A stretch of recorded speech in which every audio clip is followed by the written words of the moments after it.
So my name is Sharon Whiteman. I'm part of a small team that works at the Lyme Disease Association of Australia. I've been with this group since 2009, behind the scenes, and frontline since 2012. And I got bit by a tick on the Sunshine Coast in Australia in 2002. I had a bullseye rash and an extreme flu, one of those, oh my goodness, I'm going to die kind of flu. But then I didn't connect it with my decline into disability over the next 4 years. Like many people in Australia, it was a fight for me to recover to some level. I'm about 60% function of who I used to be. And I am happier when I'm contributing. So I've been working with the team here, and we're very proud to have Dr. Robert Rowen as our guest today. So this is part of a series of something that we're calling Australian Lyme, a Global View. And one of there's lots of purposes for this, obviously education, but we also want to let you know if you're impacted by Lyme in any way, or someone in your family is, that there is hope, and that the world is watching it. The world sees and hears and believes you here in Australia. Now, a little bit about Dr. Rowen's background. He's been practicing medicine for more than 3 decades. He graduated Phi Beta Kappa from Johns Hopkins University before attending medical school at University of California, San Francisco. Following medical school and residency, he attended board certification in 2 fields, family practice and emergency medicine. Finding that pharmacological medicine could do more harm than good, Dr. Rowen made the leap to integrative medicine in the 1980s. He practiced in Alaska from 1979 to 2001 before joining Dr. Sue in Santa Rosa in 2001. Dr. Rowen has developed an international reputation for pioneering work in oxidation and other innovative medical treatments. He spearheaded Alaska's first initiative to provide statutory protection for the integrative medical treatments, was appointed to the Alaska State Medical Board. He's a frequent lecturer on oxidation, food, and nutrition, the limitations of conventional Western medicine, and other topics. Dr. Rowen uses YouTube and Facebook to provide public insight into his approach, and often accompanying commentary from his patients. And I can tell you, Dr. Rowen, that I'm a real fan. I've watched a lot of your YouTube videos, and I just love what you stand for, actually. I'm also, a former ICU nurse, a clinical nurse specialist in critical care, but I also learned much later than you about integrative medicine, and I definitely think it's the way of future in medicine. So thank you for speaking up. Well, thank you for having me. And so let's go back. How did you make that switch from, traditional medicine, I guess modern medicine is probably more accurate, to an integrative approach, and then be connected to the topic of today, Lyme patients? Well, traditional medicine really is the medicine we're trying to do. Traditional medicine is helping the body heal. We're using, it's a misnomer. Western medicine is pharmacological medicine. And I say synthetic petrochemical pharmaceuticals, because that's really what they are. They have, they're not made by God. Nature doesn't make them, and we're using them to suppress symptoms. How did I make the switch? I was not happy in medical school. By the end of my 3rd year, I almost quit. I was very depressed because I went to medical school to learn how to help people heal, and I was learning how to give chemicals to suppress their symptoms, and I could see that clearly. They're all antis, antihypertensive, anti-acid, anti-pain, which is analgesic, antibiotic, anti-this, anti-that. Well, where is something to help the body actually heal? It doesn't really exist. And I just came to see that we were poisoning people like we were poisoning the planet. And this was in the 1970s when I was in medical school. Wow. So I just looked for ways not to use synthetic chemicals. And then I learned some acupuncture. That got me started in this field. And then by 1982, I attended a course that blew my mind open to other worlds of nutrition, acupuncture, homeopathy. And in 1986, I got involved in Ozone. And after I did my first, I questioned it because it was an oxidant, and we were trained to be wary about oxidants. But I took the German literature to my hotel room that night at a meeting, and I couldn't put it down. And the next morning, I went down I'm not a morning person. I got up a half an hour early to go down to the exhibit hall to be the first there to get that machine. And that changed my life. I got the machines, treated some people in Alaska, probably Lyme patients. We didn't know what we were doing at the time. And the results were so phenomenal that it became the standard bearer of what we do. Wow, that's amazing. And so, you know, one of the reasons we're here today is because Lyme disease is quite a politicized disease. And in Australia, it's very difficult for patients to navigate the healthcare system and get best practice care. As I was mentioning, there's a handful of doctors left in 3 cities. And our country is huge here in Australia. You know, it's bigger than the US. So people have to either travel interstate to get treated or overseas. And so what do you think is the foundation of that politicization of this disease? Well, it's the same. Well, it's different in your country, and I don't really understand it because in our country, Lyme is recognized. Yeah. There are physician societies with infectious disease specialists who are members of ILADS, International Lyme and Associated Disease Society. And we recognize it. The CDC recognizes it. They're talking about it. It's on our news. They're worried about tick bites and not only Lyme, but Pasowan virus and other things. I don't have a clue why your medical people are that backwards. And I'm using the term. I mean, I can understand conventional drug-related medicine, but from what I'm reading in your country, they're closing down people who are trying to help those who are infected with a worldwide accepted bacteria. It's like syphilis. It's a stealth pathogen. It's a spirochete and other associated diseases. So I don't have a clue what's going on down under. Why? I can see, I mean, in our country, it's even written in some state statutes to protect doctors who treat Lyme patients with antibiotics. Because probably in the past year, there was some harassment of doctors who recognize Lyme disease. Lyme disease is not easy. It's not easy to make a diagnosis of. Even the literature is recognizing that your Lyme test can be negative 40% of the time, and you have Lyme. I don't even bother testing for it. If you're loaded up with the symptoms, I just treat because my treatment is so safe. I mean, it's virtually completely safe and it's highly effective. So I don't even bother with the testing most of the time. But I like it when they come in with the test because that just calms everyone down if they do have a test. And in medicine, there's, you know, one of the challenges in Australia is that they want to prove causality. They want to prove that these pathogens have been found in an Australian tick and an Australian tick that actually bites humans. So they're, in my personal perspective, they're trying to almost go back to the 1970s, and they don't have the luxury of that time any longer. Like the horse is bolted on this issue in Australia, and we no longer can deny patients the human right of medical care waiting to find disease in a tick when that study hasn't even started and won't complete for 5 years. So from your perspective, you know, I know there's other diseases in healthcare that were proven, but the patients aren't denied medical care because of that. You broke up. Can you repeat that? Yeah, I have rural internet in Australia. So if I ever break up, just be patient because it usually comes back.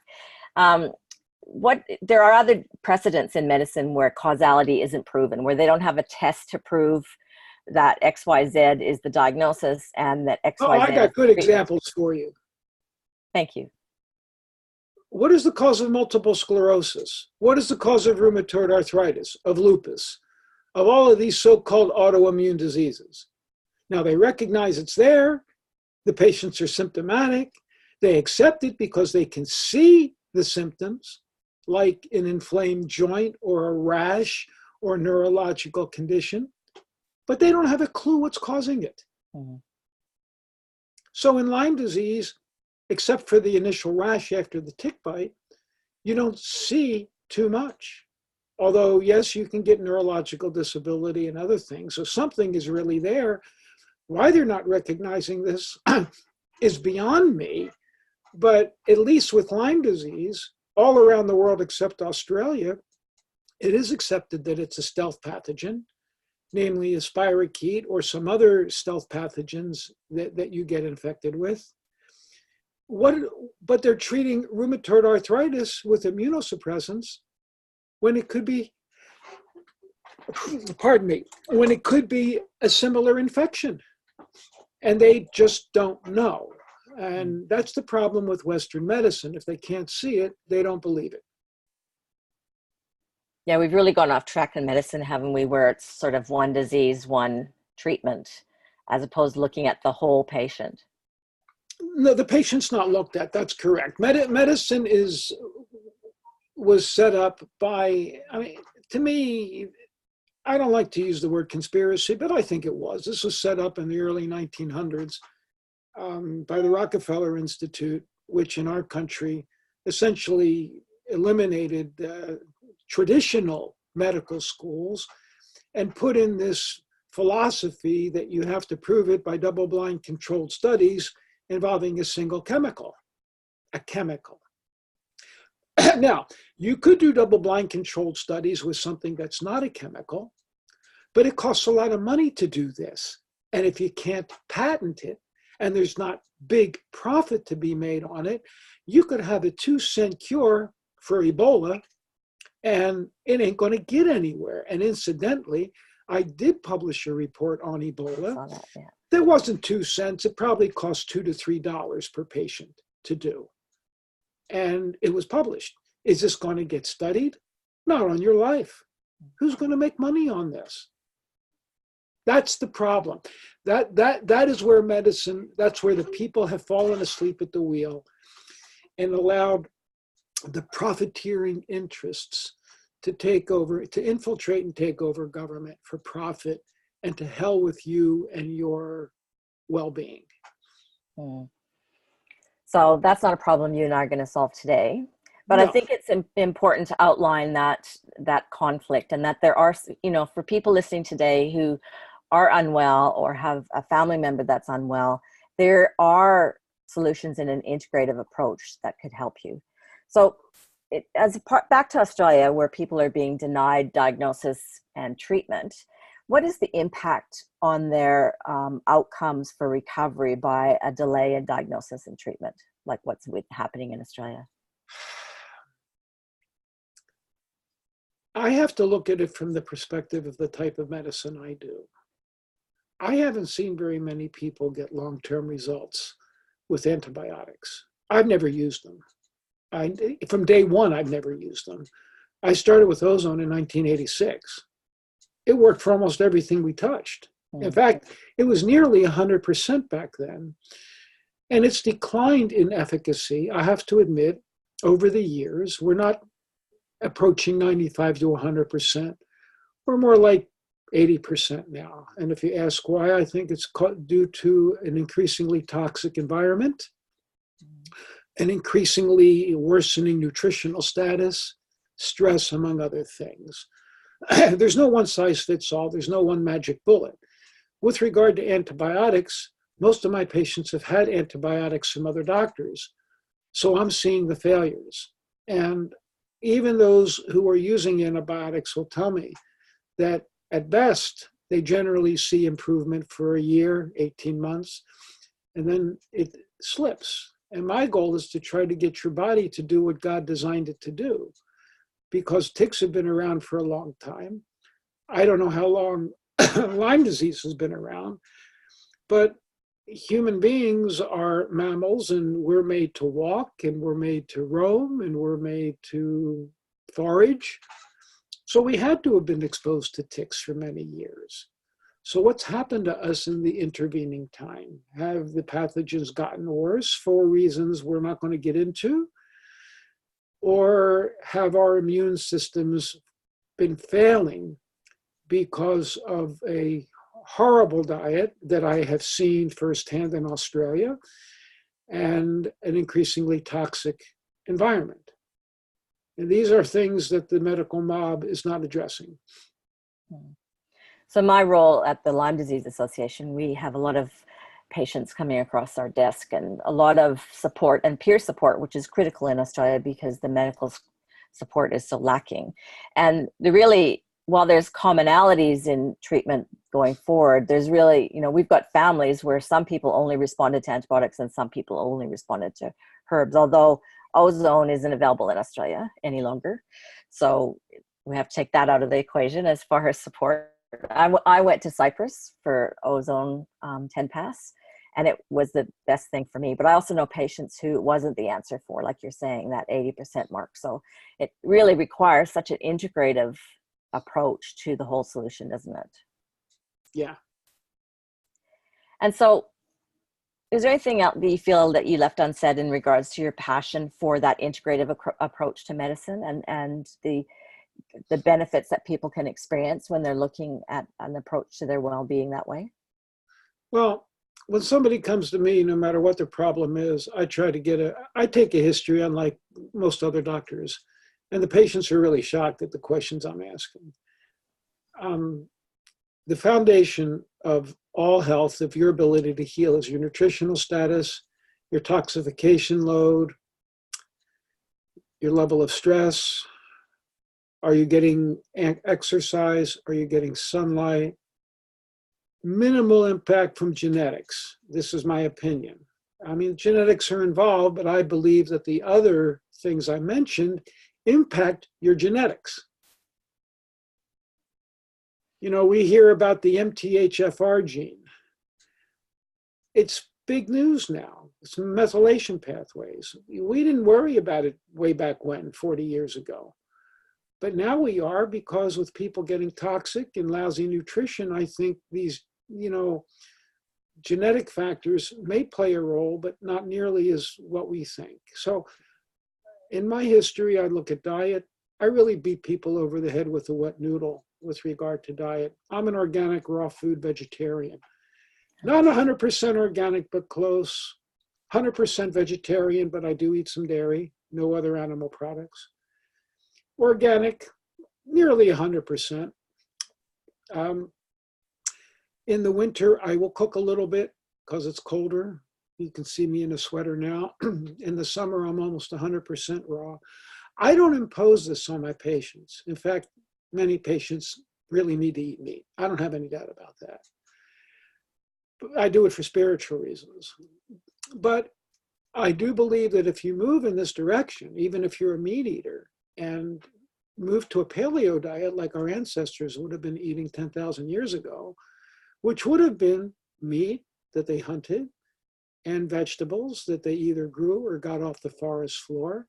This is what the human body was made for, and not the carbohydrate processed trash that we're destroying our bodies with today. Mm-hmm. Do you have mercury fillings in your teeth, which are poisoning you? Do you have root canals, which could be poisoning you and pouring spirochetes from your mouth into your body? These are all things that we look for, because I don't like to fail. And I look for all the reasons why somebody might fail, and I do it on the first visit because we want to get a result. That's fantastic. So the foundation from your perspective of diagnosis and treatment, Dr. Rowen, what do you think? So obviously a thorough evaluation of lifestyle and history. What's in best practice diagnosis and treatment of Lyme disease? Can you describe that? Well, in terms of diagnosis, yeah, it's hard to diagnose it because 40% of people with Lyme disease will have a negative test. So it's hard to diagnose. I do a really good history. Let's say you have brain fog, you're achy, you don't have energy, your joints are problematic, you have diffuse unknown inflammation. Brain fog is a real hallmark of this. We have a Lyme questionnaire, and I'm willing to make a presumed diagnosis of Lyme disease clinically. And if we have lab data, that's good. Then in terms of treatment, I clean up diet. I try to detoxify them. I use muscle testing to target nutritional supplements for the individual, because I think what works for one might not work for another. And the cornerstone of what we do at that point in treatment is ozone or other oxidation therapies. And as I said, pardon me, as I said, our results are, I would call them very good to excellent. They're not 100%. And if somebody can claim 100% results, I wouldn't go there.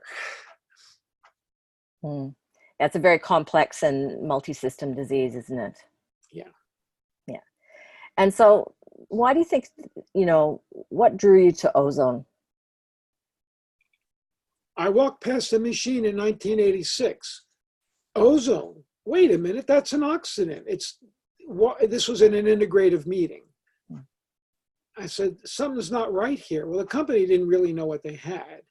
They were a company that actually had a machine. It wasn't theirs. They were a colonics company. They just happened to pick up an ozone machine and bring it with them, and had literature, and I read it, and I said, this is astounding. This was in '86. I read German literature, and that's what drew me to it. So I decided to get the machine. I knew they were doing it in Europe. And a lot of research was going on in that time about how ozone works and why. And my clinical results were unbelievable. I was in Alaska at the time in Anchorage, and I drew people from all over the state for a variety of things, from chemical poisoning to what I believe we would call Lyme today, because we didn't know what it was back then. But I had people like you with brain fog, fatigue, all kinds of nondescript symptoms that no one could put their finger on, and they were miserable. They couldn't even work. And generally, they were back working and living a normal life within 8 to 12 weeks. Now it's even faster because we've refined our ozone methods.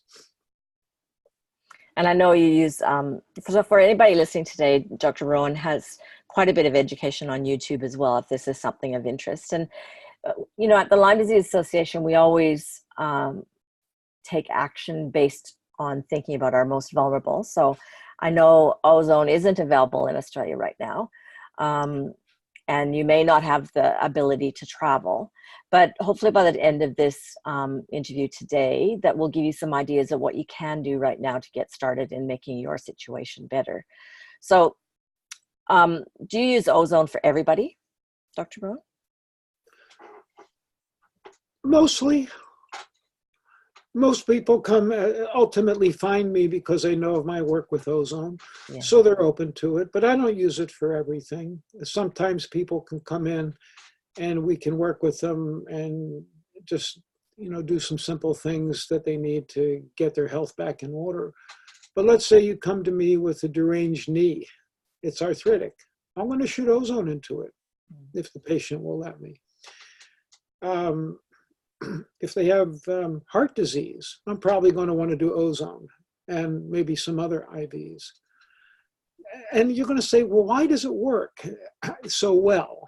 Let's look at what ozone does.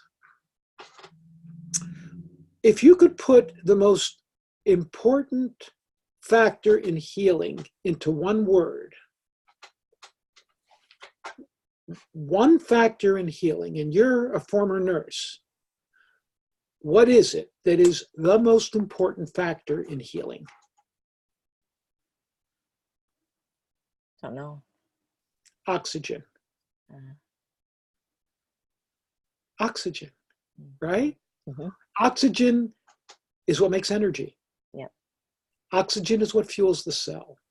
Oxygen is what we have red cells for. Their function is to carry oxygen to the tissues. If you don't have oxygen, you can get a stroke or a heart attack or ischemia, which means lack of blood flow. When you have an infection, the white cells needed 50 to 100 times more oxygen to make energy to fight the infection than at rest. It's called the respiratory burst. So knowing that oxygen is the single most important factor, let's talk now about some of the known mechanisms of ozone therapy. 1, ozone improves red blood cell flexibility, meaning they can fold and get through capillaries easier because the diameter of a red cell is larger than a capillary, so it has to fold to get through.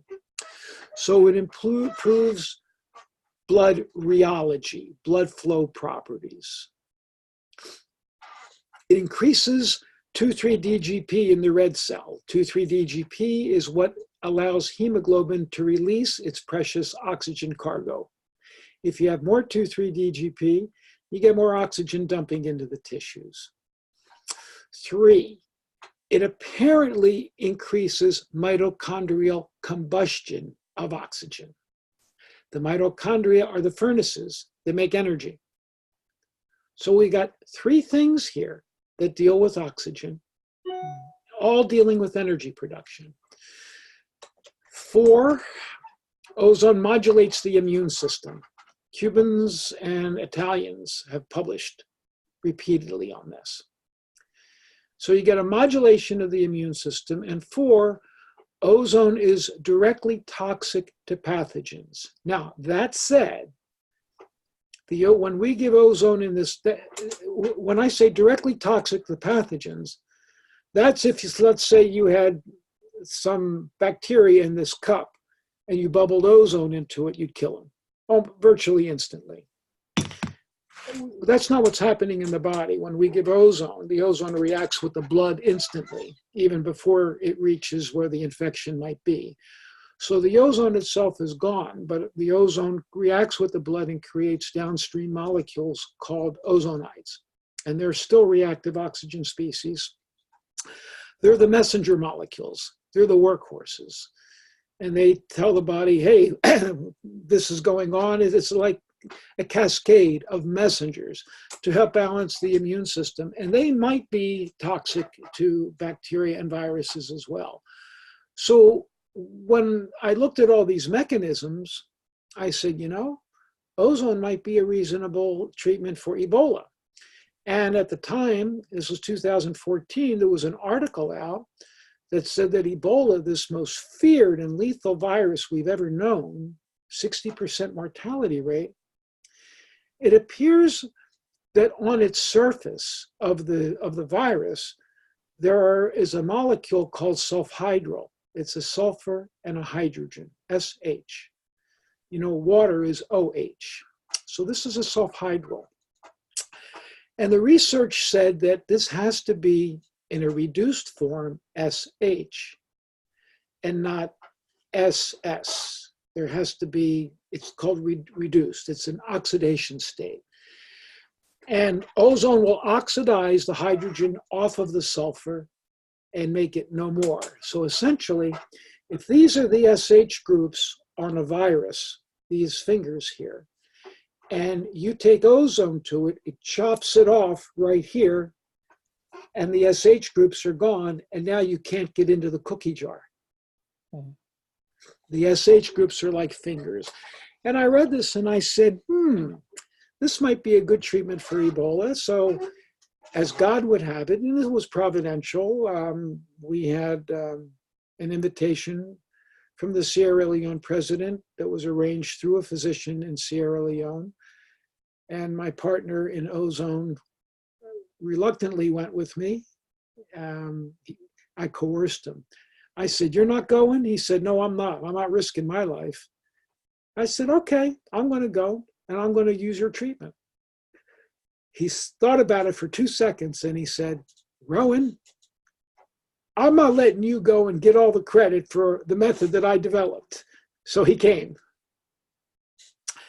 And we were able to get to 5 people, despite pharma and government's efforts to shut down what we were doing. And I published the report on it. We went blank for a moment. Did we get it?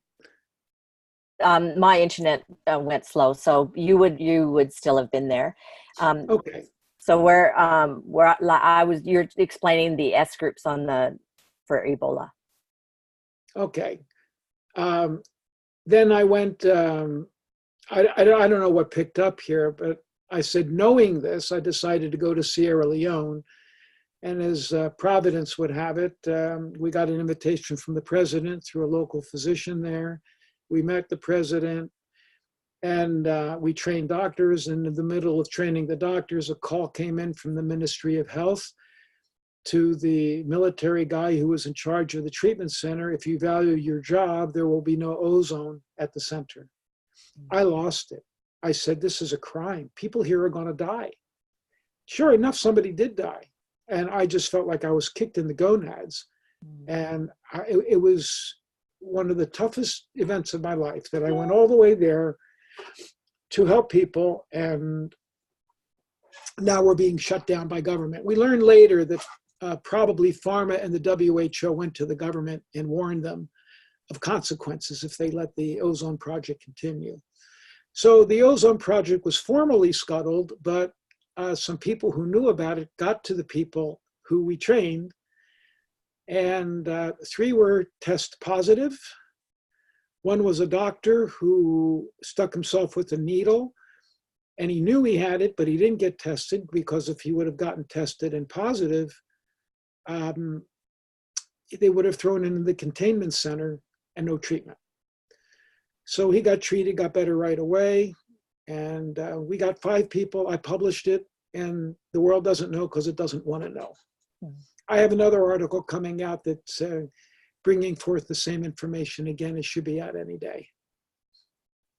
Well, And I mentioned Lyme in this article coming out, incidentally. okay, great.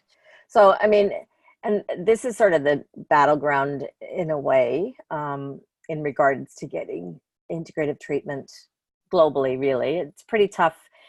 Australia seems to be committed, to squash innovation in medicine here. But obviously there's some bright lights and some committed people like yourself who are continuing to make sure that sort of, the truth is known, so to speak, that there is safe and powerful approaches in integrative medicine that should be part of best practice for anybody that chooses it. So back to someone who, if you're thinking of our most vulnerable in Australia, what can they do if, obviously they don't have access to ozone here? There's not much they can do. You can't even get antibiotics now in Australia because the country doesn't recognize that Lyme disease exists. It's sort of like in 1491, the world was flat because no one had sailed around it yet. That's what you're dealing with this type of mindset in your country. And so if you were that patient right now, what would you be doing to fighting for your health and well-being? I'd be eating right. I'd be detoxifying. I would be doing everything that I could get my hands on, because it can only help you. Yeah. And you need to have that. I think it's often when people, well, for me, it was before Lyme, but I had a wake-up call. For me, it was a wake-up. I was totally educated in Western medicine. That was my passion. I was very good at being an ICU nurse and an emergency nurse. But I had to have a health challenge to make me realize that that part is only part of the whole picture. And it's, really the picture once the horse is bolted, isn't it? Like when you got an advanced situation, yes, an integrative approach, but all these ways that we have the power in our own hands, it's really important for people to learn that. And sometimes for Lyme patients, that's how they get brought to introduced to integrative medicine. And to me, I know lots of people who are grateful for that they've realized now that they have more power in their hands. So, can you direct people to a way that they can start to self-improve while they're seeking medical care? Their resources? Well, there are nutritional supplements. I don't know what your situation is in Australia. I use several, but I'll tell you what I use the most, but that doesn't mean they're going to work for any one in particular individual, because I do muscle testing, kinesiology. I like a supplement called Carnivora. I like oil of oregano. aloe vera in the form of a product called aloe immune, olive leaf extract, grapefruit and grapeseed extract. These all have antimicrobial properties. I use a product called Meso Silver, MESO Silver, not any other silver. I think most of them are garbage. And there's common immune boosters. Better keep to a good diet, the diet that I just spoke about. And saunas and sweats might help you detoxify the chemicals. I think your toxin situation is as bad as ours, because governments are bought out by chemical and pharmacological interests. So we're being farmed, PHARMED, for profit. That's how I see it. So that's another benefit of Lyme disease. Often you hear people that they wake up and they start to realize what's really happening in front of their eyes. And, you know, obviously an awakening community is what will make the change. So what would you say to family members who, you know, maybe they haven't been in a situation where they have to challenge the doctor's thinking or the government's thinking? You know, what would you say? You know, that we hear of many patients who have trouble because their family, you know, doesn't believe they're sick because the doctor has said or the government does. That's the worst. Yeah. I agree. That's the worst. Government, I can see they're bought out. But families are brainwashed by Western medicine. And Western medicine has poisoned our thought processes, sort of like the church did regarding science before the Renaissance. And we're dealing with the dark ages of medicine here. The people have the Renaissance. Industry and government is in the dark ages. And so I don't have an answer for that. And so why would you want the family to believe the patient? Is it the person who's suffering and start to recognize that there's something wrong with this picture? Why would I want family? That's the support. I mean, I'm a married man. My wife, if my wife is complaining of something, I'm going to listen to her. She's a physician. If I'm complaining of something, she's going to be all over me, trying to help me. Isn't that what families are supposed to be? Yeah. And so how important is it to start to think for yourself in the area of modern medicine? Well, if you don't think for yourself, pharma is going to think for you. And what do you say to the doctors? You know, I was speaking to Dr. Horowitz and Professor Perrone in the last few weeks. They're talking about the doctors that are in the trenches, you know, sort of fighting for these patients. And so many of them in Australia, 16 that we know of, have either been limited or deregistered for various reasons around treating Lyme patients. I don't know what your laws are, but I'll tell you how I see it. Now, we have the same source, Britain. Our country was founded under English common law, but it was founded on the conception that rights come from God, not from the government. Now, if your rights come from the government, you're dead in the water. But if your rights come from God, you have rights. And I'm trying to get people in our country to awaken and stand up and say, you know, our Declaration of Independence specifically says I have a right to life, liberty, and pursuit of happiness. Well, if I'm diseased, I can't be happy. If I'm diseased, then you've compromised my right to life. These are what's called unalienable rights, and they can be fought. You have an absolute right to this, and the government can't violate them. I believe that's where people should be going. I don't know if you've got that in Australia or not, but you better get some savvy attorneys to awaken and take a look at what your rights really are or not. I don't know your system. Mm-hmm. My understanding is that the first of its kind in protection of those rights, a law will be passed in February this year, or 2020, in Queensland. So it's a state law of human rights. So for any patients in Queensland, that's something that you can consider pursuing in just a few months. Wonderful. It is, isn't it? Well, once you get one state going, others will follow. Yeah, absolutely. And so to those doctors in the trenches, what would you say to them?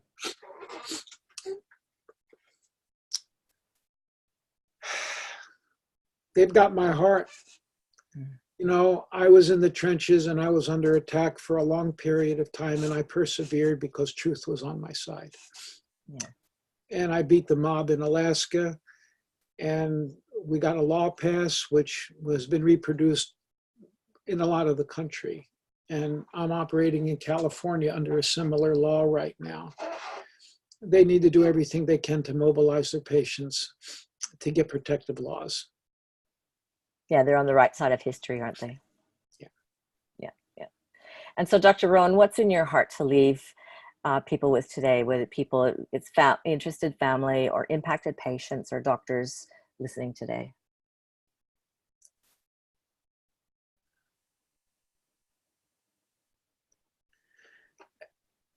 I think we've covered it, but the things that you can do immediately: clean up your diet. If God didn't make it, don't eat it.